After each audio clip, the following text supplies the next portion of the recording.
Hey everyone, it's Falesha here. I know it's been a while since I have done an episode, but I felt the need to get back on here. And most of you all know who've been following me, who've been new to following me, my last 2 months of life have been a roller coaster and a chapter of life that I really think is gonna make me stronger as I move forward. But it has also been like an eye-opening chapter for me. Motherhood has hit me with a new challenge and a new blessing at the same time. My daughter Kalia was diagnosed with Pfeiffer syndrome, and it's something that we knew just a few weeks going into my delivery that something was going on. Doctors shared that she had an abnormal head shape and gave us some precautions as far as what my delivery would look like. It looked a little different. They shared that they knew she needs some testing, but we did not know that she would still be in Seattle Children's Hospital to this date, and looks like she'll be there most likely through the summer. So my journey of motherhood is a NICU mom, and it is something that I never prepared for. I Pinterest and Googled everything before I became a mom and was ready. Her room is all decorated and knew all the things when it came to diaper changes and everything, but I did not know what it would be like to be a NICU mom and to be a mom of a daughter with special needs. And so I am navigating it as well as I can. There have been times where it has been a lot for me, and postpartum depression is very real. And there have been times where I've been able to really understand that I was chosen for this and that God made me her daughter for a reason. And I find much joy and peace in that. And through that, I have shared with you all my story and my journey and wanted to be as transparent as possible. I know I showed all the good things throughout my pregnancy of working out and being so happy that I didn't want to all of a sudden not show you my real as far as now.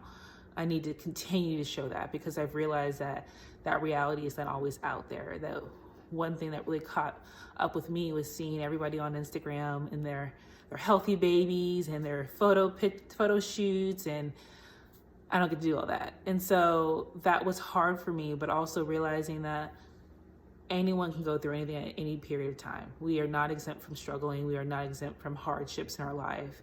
And that if we don't show that, if I don't show you the beginning, because I want you to follow me through this and see how I overcome this and see this testimony that is my daughter and see how strong she is, because she's amazing. She has had a few surgeries already and she continues to come out on top. She continues to surprise me, my husband, every day, but how she handles everything.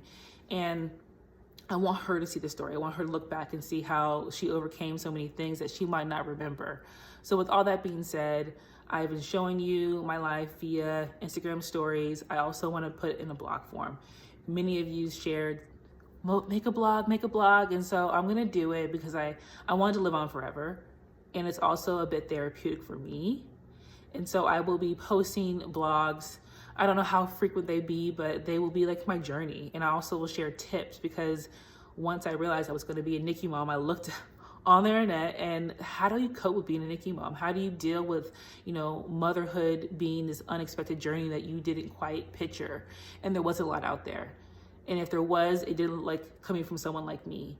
So I want to be and use my platform to share my stories and also be there for other mothers and parents of children who have a disability or special needs, and show you guys all to be compassionate, that everyone's going through something. And hopefully through my story, maybe you might not go through it, but you might have a friend or a family member down the road that will, and you'll have resources to look back on and help you help others. So again, I'm switching shifts. I guess I'm shifting into not just being a mother, but I want to be an advocate, and I want to use my platform to raise awareness for her syndrome as well as other rare diseases and other people who are just going through hardships in life and need a little bit of inspiration. So I hope you follow me. And for those new followers, thank you. Your prayers, your comments, they have given me strength. To the people who I don't even know who reach out to me, you're amazing. And again, I have people who reach out to me who share their stories who don't feel the most comfortable putting it on social media, and that's totally fine. And so I want to speak for them as well. For those who are nervous about whether they should share their story, do what you feel is right, but I wanted to do it because I know there's others going out and going through things that are just not out there. So again, thank you for the prayers, for the thoughts, for the donations. I appreciate them. And I hope you continue to follow this story and my journey, because it's going to be a good one. And we're going to come out with an amazing testimony of love and strength and compassion.